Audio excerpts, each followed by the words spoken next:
Well, hello. Welcome back to my channel. My name is David, and we have our book haul for the quarter. Um, It was unexpected. I have in this made my intentional purchase, which we'll get to at the end. But last weekend, we unexpectedly had an afternoon without the kids. It was way too hot to do anything other than be indoors.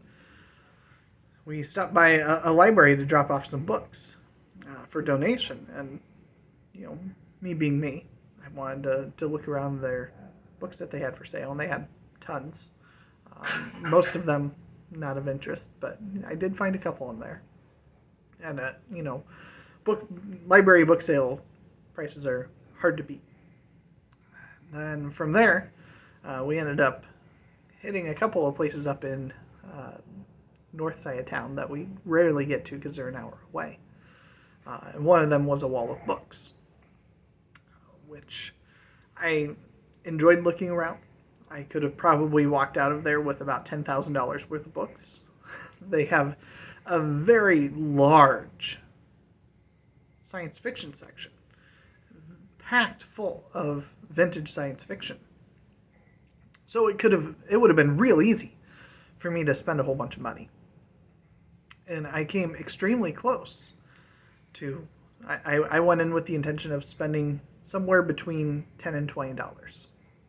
I almost walked out with just one book, which was the Bran McMorn volume for Robert E. Howard.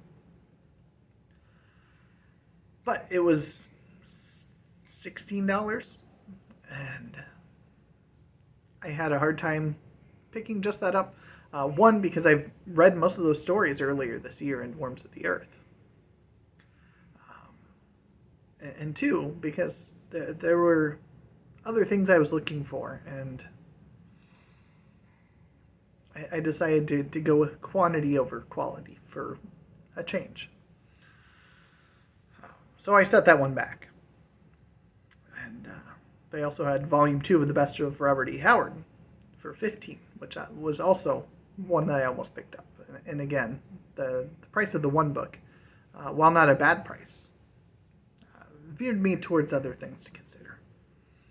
I am currently reading Volume 1 of those on my e-reader, my e-reader app, because I found that I had picked that up many, many years ago. Probably when it was being given away for free. So I'm really, really enjoying the Robert E. Howard.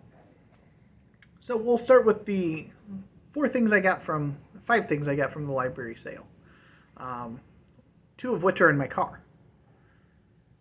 Both of those are audiobooks, so we'll start with those. I found Snow Crash by Neal Stephenson, which I've absolutely wanted to check out. Michael from Fit to Be Read sings the praises of Snow Crash far and wide, so I couldn't pass it up. I'm like, with the way my shelves are packed, I don't have a copy of it on my shelf. So the odds of me getting to it sooner rather than later were pretty small. But now that I've got an audiobook of it, I've got a backlog of a couple of audio things I'm trying to grind through real quick. But once I'm free of those, I'm going to be popping that in next. And then I picked up Trigger Warning by Neil Gaiman. Neil Gaiman is an author that everybody but me seems to absolutely adore. I've read, I think, 5 of his different works. All 5 of them have been fine. Kind of in the same category as Becky Chambers. Fine. They don't do much for me. But I haven't read any of his short fiction collections. And I figured since it was $1 and audiobooks, I couldn't go wrong with it. So I have that to look forward to eventually. And that's probably the bottom of the list on audiobooks. But I'm ready to be surprised. So then I found, in pretty good condition, The Riddle Master of Head by Patricia A. McKillop. This is book 1 in a series here, which is why I picked it up. There were a couple other books that I had my eye on, but then I was like, this is book 3 of a series. I don't have any of the series. And then there was another one that's 5, and I don't have any of that. So I left those for other people that might be looking for them specifically. But because this was book one, I definitely picked this up. Then I picked up a book that I know nothing about, but the title caught my attention. The fact that it's a science fiction with this title caught my attention. And reading the back of it sounded fantastic. That's Assassin's Dawn by Stephen Lee. And it says this is the complete Horka trilogy. So this is science fiction. That's all right there. So I'm going to read the back of this for you, because if you're like me, you've probably never heard of this. But you might be intrigued. So it's got 3 in here: Slow Fall to Dawn, Dance of the Hag, A Quiet of Stone. That's what makes up Assassin's Dawn here. New Eden is a world whose gods are death and fate. And it's here that the Horka have arisen, a guild of assassins whose single law is that the victim must always retain a tiny but finite chance of escape. If victims can survive until dawn, they may go free. But the rich and powerful don't care to have their will thwarted, and so the Horka must deal with the consequences of their own ethics. Gil, the leader of the Horka, also has dreams of taking the guild off-world into the growing society of the Alliance, which is trying to reconstruct a shattered, world-spanning empire. Is that dream a genuine possibility, or will exposure to other cultures doom the Horka entirely? Gil must confront internal struggles within his own people, the dangerous politics of New Eden, and the twinned threat and promise of the Alliance. Can the Horka survive to see the dawn of their own success? An assassin's dawn. It was enough to convince me. And being the complete trilogy and only, 610 pages? I mean, it feels thicker than 610 pages, but that should be a fun and enjoyable reading experience. And then the last one I got at that library sale. This is in perfect condition. I don't think it's ever been read. And this is an author that I have not read anything by. But this is Word Puppets by Mary Robinette Kowal. This is short fiction by her. And I know the name from Writing Excuses, a podcast that Brandon Sanderson, Dan Wells, Mary Robinette Kowal, and others do for writers and give writing advice and tips and homework and things like that. And I haven't read anything by her, so I figured this would be a great place to start. And just look at that cover art. Who says that modern books can't have decent cover art, right? I mean, you take that, you take Assassin's Dawn. Those are halfway decent covers. But then we get to a not so halfway decent cover, because it's a modern edition of a classic work. I imagine this is not the best cover for this work that's out there, but I very, very recently, like earlier that week, saw Michael from Fit to Be Read talk about this book. And I realized that was not one of the 2 Alfred Besters that I had on my shelf. So when I saw this, we're at the Wall of Book Stuff now. This is The Demolished Man. When I saw this for $7, I figured I should grab this. I mean, that's not a very interesting cover. But, whatever. It says it's winner of the first Hugo Award.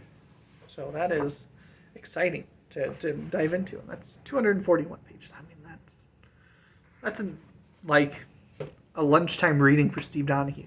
But probably be a couple days for me, depending on how much reading time I get. Then we have an author that I, like Alfred Bester, I encountered for the first time last year, have fallen in love with. And this author recently featured on my modern literary canon, and that is Joe Haldeman. So this is Dealing in Future. So these are short stories. Stories by Joe Haldeman. Now, Haldeman is not known for being particularly strong with his short stories. But I'm very curious to dive into this and find out what's in here. So let's see what the stories are. You can tell me if which of these are worth jumping to. Seasons, A Tangled Web, Manifest Destiny, blood sisters, blood brothers. You can never go back. More than the sum of his parts. Seven and the stars. Lindsay and the Red City Blues. No future in it. The pilot. The Big Bang Theory explained. The gift. Saul's death. So that is what's within dealings in future. This is $6 for a nice hardcover. The outer sleeve is not great, but it's not bad either. And then the one that was probably the biggest gamble, the one that I'm least likely to enjoy. But, again, because of the author, I picked this up. And because it is August, and there's a BookTube event going on, I had to pick this up. I was contractually obligated to pick up something that would qualify for one of the reading events this month. And so we have the new Star Trek experience, World Without End by Joe Haldeman. Yes, that's right, a Star Trek novel by Joe Haldeman. They had two of them there. I read the back of both of them. I chose one. Turns out, I looked, I think Joe Haldeman only wrote those two. And so if anybody can write a Star Trek novel that is going to get me interested, it's probably Joe Haldeman. So I'm excited for that. I'll read the back of it. It's really short. The Menace of Chitalia. Chitalia, a fantastic artificial world inhabited by furry-winged creatures with awesome powers. Here, Kirk, Spock, and their Enterprise mates, trapped, face terrifying death. And if by some miracle they escape, they will confront the roving killers of the dread Klingon Empire. So, I mean, it checks the box for potentially two different reading events, Book Trek, and depending on the quality of it, it may also fit in for Garb August. And so last but not least, we have the intentional purchase, the one that I made knowing that it was one of my official purchase for the quarter. I did cheat with those couple extras. To be fair, I have unhauled probably 40, 45, maybe even 50 books this last week to make room on the shelves and to cycle out ones I've read and ones I realize that I just have no intention of reading. A day before, Michael did his great, will I ever finish all these science fiction books? It's a great video. You should check it out if you haven't already, but you've probably already seen it. If you're watching my channel, you probably already watch Michael's channel. The odds are extremely good that is true. But Michael K. Vaughn asked that question, and I might do a response to that at some point in time. But I added yet 3 more science fiction books because I found an eBay lot for the price that Amazon was offering for 1 volume. I was able to get 3. And I'm so excited for this. Dangerous Visions, edited by Harlan Ellison. The most honored science fiction anthology of all time. It says so right here.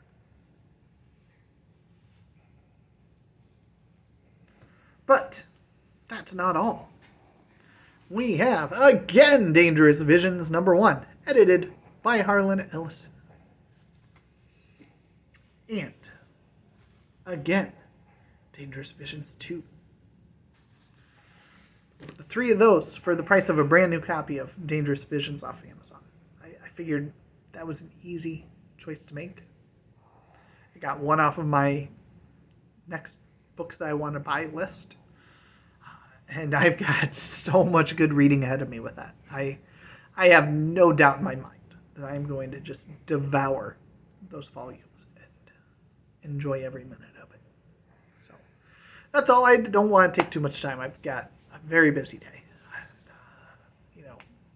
As you've been seeing, I've been making good progress on reading. I've got another review still to make a short video for.